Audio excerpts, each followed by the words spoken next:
Assalamualaikum warahmatullahi wabarakatuh. Baiklah, kami dari kelompok 3 yang beranggotakan saya sendiri, Jian Salsabila dengan NIM 22343090 dan Zikri Ramadan 22343085 akan mempresentasikan desain Figma yang telah kami buat. Baiklah, selanjutnya akan dijelaskan oleh rekan saya. Yang pertama, untuk halaman login. Halaman ini adalah pintu masuk utama ke aplikasi NutriCare kami. Pengguna diminta untuk memasukkan username dan kata sandi.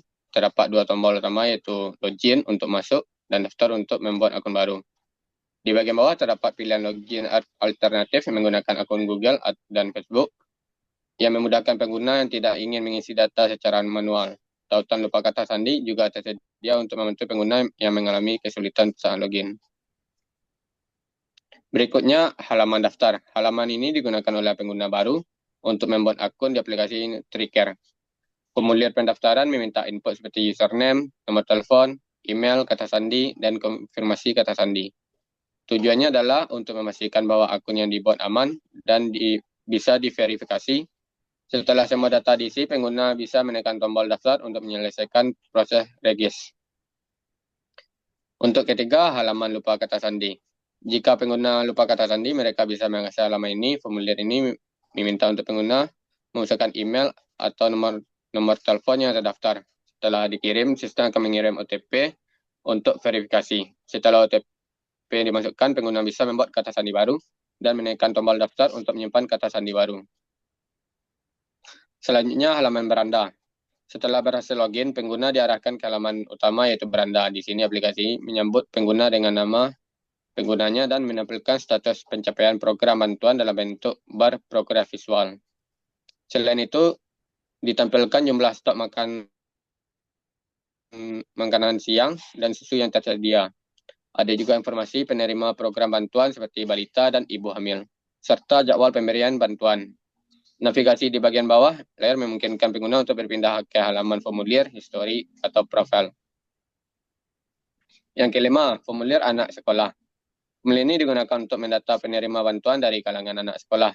Informasi yang dikumpulkan meliputi nama, usia, asal sekolah, jenis sekolah, negeri atau swasta, dan kelas. Setelah semua data diisi, pengguna dapat menyimpan data dengan menekan tombol simpan data. Drop-down di atas formulir juga menunjukkan bahwa pengguna bisa memilih jenis program bantuan yang ingin diisi datanya, dalam hal ini makan siang dan susu gratis. Yang keenam, formulir balita. Formulir ini dirancang untuk mendata balita yang menerima bantuan gizi. Data yang diminta meliputi nama, usia dalam bentuk bulan, berat badan, tinggi badan, alergi jika ada, serta nama orang tua. Semua seperti sebelumnya dan data dapat disimpan dengan tombol simpan data. Untuk ketujuh, formulir ibu hamil. Halaman ini ditunjukkan untuk mencatat data ibu hamil yang menerima bantuan. Fil yang diisi meliputi nama, nomor induk kependudukan, usia kehamilan, alamat tempat tinggal, fasilitas yang dikunjungi, dan nomor telepon. Ini memungkinkan sistem untuk melacak bantuan secara menyeluruh dan memastikan intervensi gizi yang sesuai diberikan. Seperti di halaman lainnya, data disimpan dengan tombol simpan data. Baik, selanjutnya akan dijelaskan oleh rekan saya Jihan. Selanjutnya adalah halaman histori. Halaman histori di tengah gambar berfungsi untuk menampilkan rekam jejak atau catatan bantuan yang telah diterima oleh pengguna atau data yang telah dimasukkan sebelumnya.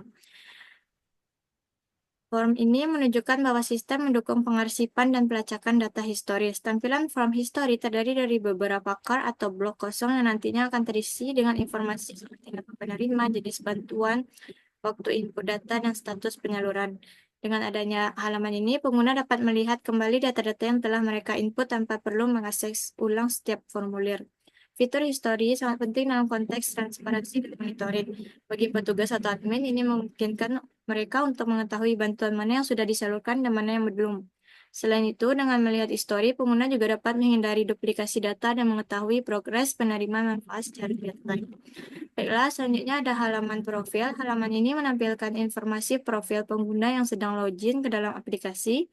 Dalam contoh ini, pengguna bernama Johan dengan status sebagai petugas sekolah.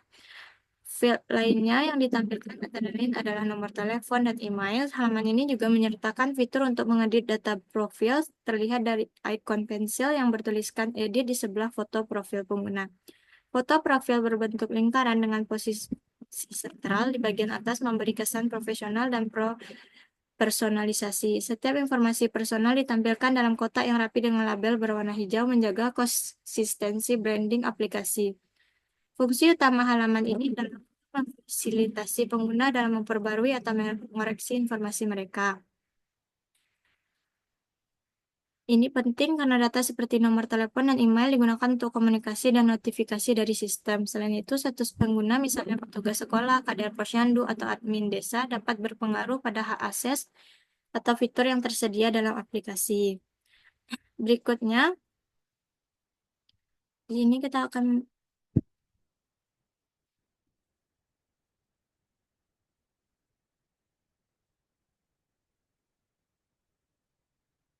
Berikutnya ada tujuan aplikasi NutriCare. Aplikasi NutriCare dirancang sebagai platform digital untuk mendukung pelaksanaan program bantuan gizi seperti makan siang gratis, susu gratis, dan bantuan gizi untuk kelompok rentan seperti balita dan ibu hamil.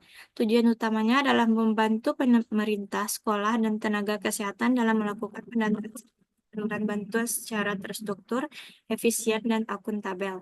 Dengan NutriCare, proses administrasi program bantuan menjadi lebih cepat dan transparan, karena seluruh data penerima manfaat dapat didokumentasikan langsung melalui aplikasi. Ini juga membantu dalam evaluasi program melalui fitur histori dan laporan otomatis. Aplikasi ini menjadi jembatan antara pemberi bantuan seperti pemerintah daerah atau sekolah dengan penerima bantuan, agar bantuan yang diberikan dapat tepat sasaran dan dapat membantu perkembangannya secara skala. Baiklah, selanjutnya akan dibacakan oleh rekan saya. Zikri.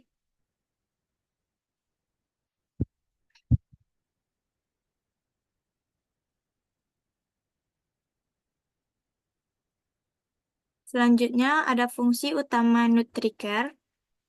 Yang pertama ada autentikasi pengguna, login dan daftar, memberikan akses yang aman kepada pengguna melalui fitur login dan pendaftaran akun, serta menyediakan opsi login melalui Google dan Facebook.